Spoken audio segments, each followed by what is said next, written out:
What's going on, everybody, and welcome back to Comic Breakdown. In this video, we're hopping into Absolute Superman, issue number 11. This is gonna be Absolute Superman, son of the demon. Now in the grasp of the demon himself, Brainiac gets to have his way, diving into the mind of the Kryptonian. This is their plan to turn him into the ultimate weapon. And to start all of it off, we kick it off with a memory. We pick up on Krypton. Kal-El, as a child, sits here and watches as his parents get sentenced. They are to hang from the skies above the city for 100 years. This is their punishment for ambition, for dissent, for the illegal use of science. They have been sentenced. And Kal-El, for the misdemeanor offense of being an orphan, he is sentenced to 20 years confinement in the Phantom Zone orphanage. And you heard that right. These freaking psychopaths have an orphanage in the Phantom Zone. Like, they have freaking orphan children, and they're like, you know what? We're not gonna deal with this problem. Throw them into the Phantom Zone where we have an orphanage. This could never go wrong, and this is definitely the best possible outcome for children without parents. Holy crap, Krypton, get your shit together. So it is no surprise that when they tried to take young Kal-El, when they tried to haul him off to the Phantom Zone, we saw Soul explode, and everybody in that chamber vanquished, dematerialized, brought down to nothing more than ash. This is where we see Kal-El strapped down. Brainiac has been working tirelessly. Superman just mentally murdered the entire ruling class of his home planet for the 575th time, all within a span of 6 hours. Once he reaches 3,000,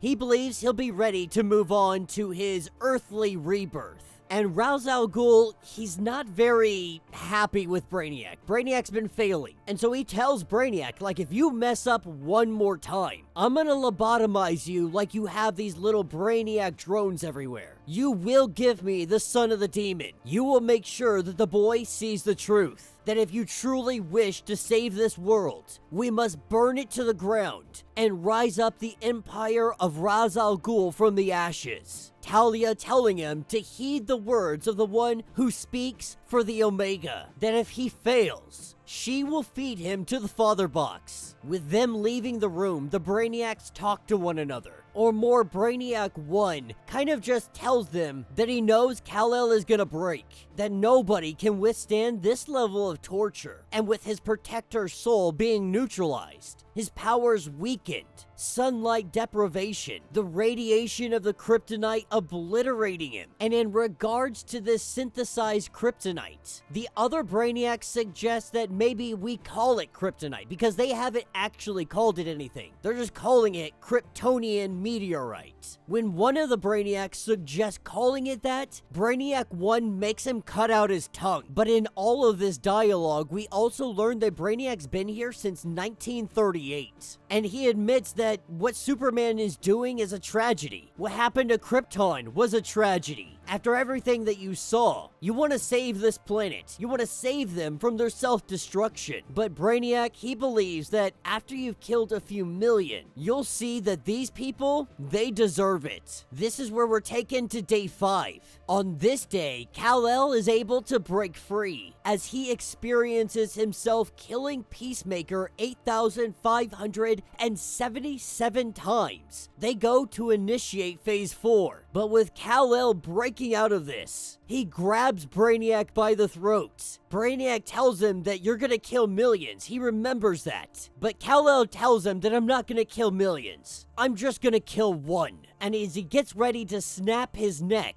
Superman lets go of him. He knows this isn't who he is. He looks to the other Brainiacs and he asks them for help. He tells them that I see the way he treats you. You're prisoners here just like me. That you deserve better. You deserve liberty.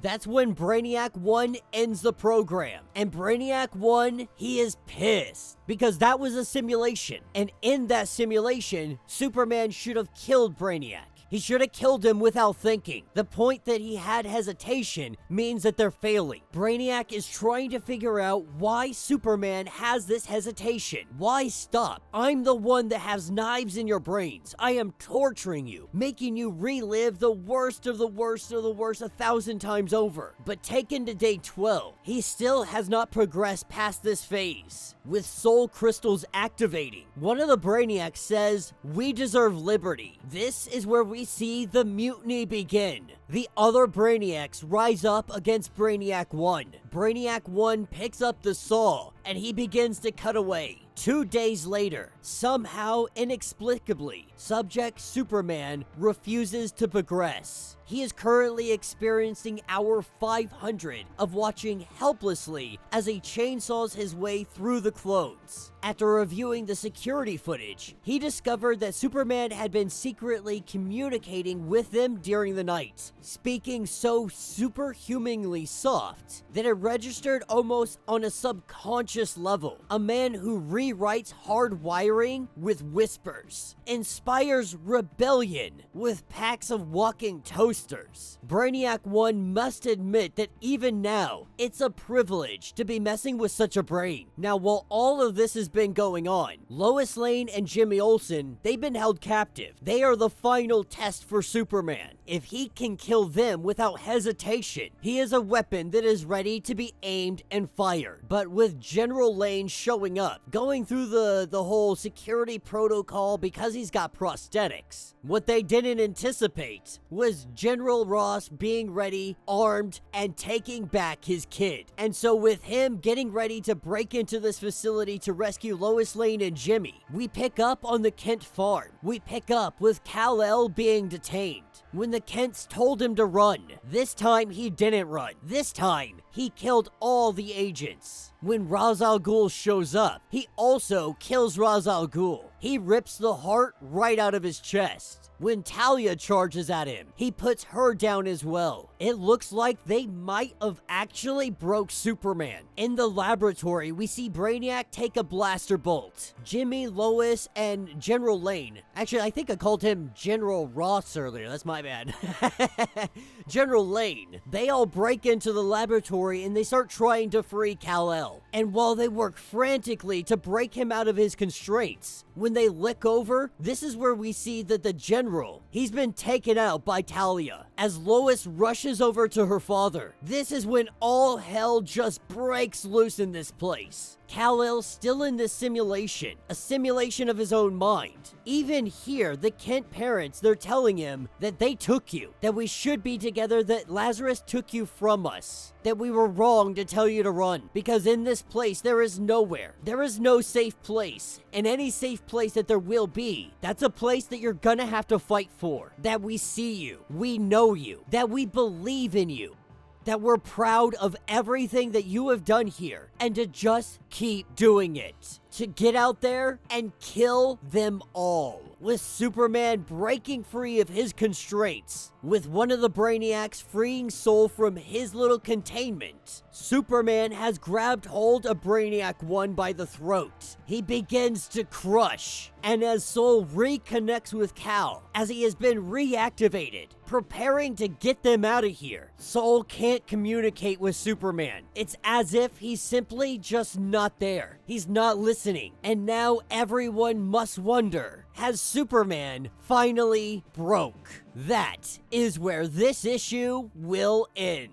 Not a bad issue. Usually these issues have gone by pretty quickly, but this one was good. A well played out narrative of Brainiac really diving into the mind of Superman, poking and prodding, running simulations, making him relive horrible, tragic events. And in those moments, trying to capitalize on the trauma, trying to capitalize on the fact that Superman now has this abundant amount of power and he can stop those tragic events from ever happening. More so, they're trying to turn him into a weapon, something that they can aim at anybody and just take them down. But there's also the father box that comes into play. Ra's al Ghul has been using the father box. It has been speaking to him. He has been doing the bidding of the Father Box. Now, we all know that this has got to be Darkseid. Darkseid is manipulating all of this in some way, shape, or form. Now, my best guess is that Darkseid is manipulating Ra's al Ghul, manipulating Earth, so that Superman never rises up to be the hero he's supposed to be that could stand against Darkseid or any of his forces. And so the plan is to corrupt Superman. That if you can corrupt Superman,